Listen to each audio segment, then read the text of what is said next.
راجع لك يا بلادي يا أغلى من أولادي، وبحبك رح نادي يا أجمل عنوان.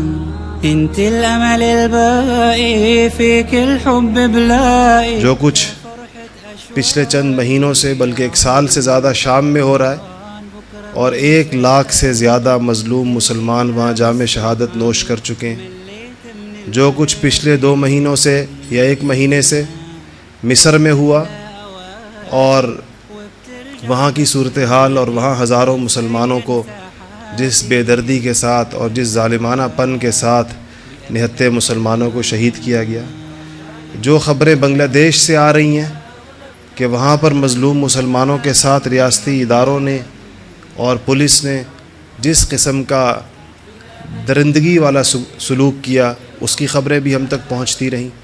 برما کے مظلوم مسلمانوں کی خبریں پہنچتی رہیں. اسی طرح بعض جگہیں تو امت کی ایسی ہیں جو مستقل دکھ رہی ہیں. فلسطین کے مسلمان ہیں، افغانستان کے مسلمان ہیں، کشمیر کے مسلمان ہیں، چیچنیا کے مسلمان ہیں. ایسے یہ ساری خبریں بسا اوقات اس میں تیزی آ جاتی ہے، حالات میں تبدیلی آ جاتی ہے. تو لوگ کبھی کبھی اس ساری صورتحال کو ایک جملے میں یوں بیان کرتے ہیں، اور شاید وہ جملہ ٹھیک نہ ہو کہنا، کہ لوگ کہتے ہیں کہ ہر جگہ امت پٹ رہی ہے، جہاں پر بھی دیکھو امت پٹ رہی ہے. اسی بات کو، انہی حالات کو ایک اور تناظر میں بھی دیکھا جا سکتا ہے. میں نے آپ کے سامنے قرآن پاک کی ایک آیت پڑھی جس میں اللہ جل شانہ ایک مثال سے بات سمجھا رہے ہیں کہ کیا تم نے دیکھا ہے، اللہ کی جو مثال ہے، کہ یہ جو امت ہے، یہ جو مسلمان ہیں، یہ جو ان کا ایمان ہے، جو ان کا اسلام ہے، جو ان کا دین ہے، جو خود اس کے اندر امت پنا، اور جو یہ حضور اکرم صلی اللہ علیہ وسلم کی محنت کا جو نتیجہ ہمارے سامنے ہے، اس کی مثال کیسی ہے؟ کشجرۃ طیبۃ اصلها ثابت وفرعها فی السماء. یہ ایک ایسا پودا ہے جو لگایا گیا ہے جس کی جڑ زمین کے اندر گہری گئی ہوئی ہے.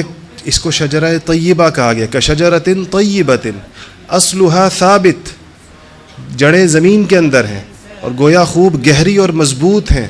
وفرعها فی السماء، اور شاخوں کی بلندیوں اور اونچائیوں کا عالم گویا آسمان کو چھو رہی ہیں اور آسمانوں تک بلند ہو گئی ہیں. تؤتی اکلہا کل حین باذن ربہا، اور یہ شجر ثمر خیز، یہ پھل دینے والا درخت ہمیشہ پھل دیتا رہے گا. تؤتی اکلہا کل حین باذن ربہا، اس کا پھل آتا رہے گا اللہ تعالیٰ کے حکم سے. یہ شاید امت کی حالت کے یا امت کے ساتھ جو معاملہ اللہ جل شانہ کا ہے، یا امت کے لیے جو چیزیں اللہ پاک نے طے فرما دی ہیں، یہ آیت اس کا بیان کر رہی ہے. یعنی یہ پودا کبھی، جو حضور اکرم صلی اللہ علیہ وسلم جو پودا لگا کر گئے ہیں، یہ پودا کبھی خشک نہیں ہوگا.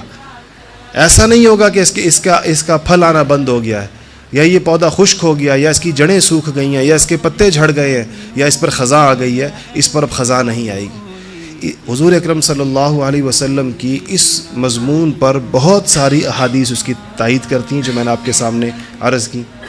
بخاری اور مسلم کی روایت ہے کہ حضور اکرم صلی اللہ علیہ وسلم فرماتے ہیں کہ لا یزال الناس من امتی ظاہرین حتی یأتیہم امر اللہ وہم ظاہرون، کہ میری امت میں سے کچھ لوگ ہمیشہ غالب رہیں گے یہاں تک کہ اللہ کا حکم آ جائے، یعنی کہ صبح قیامت ہو جائے.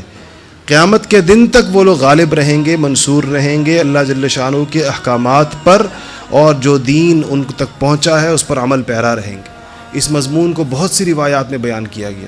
مستدرک حاکم کی روایت ہے کہ لا تزال طائفۃ من امتی ظاہرین علی الحق حتی تقوم الساعہ، کہ یہ لوگ حق پر ڈٹے رہیں گے. دوسری جگہ آتا ہے کہ ان کو مخالفت کرنے والوں کی مخالفت کوئی نقصان نہیں دے گی، ان کو اس سے کوئی پریشانی نہیں ہوگی کہ لوگ ان کے مخالف ہیں اور وہ تعداد میں کم ہیں.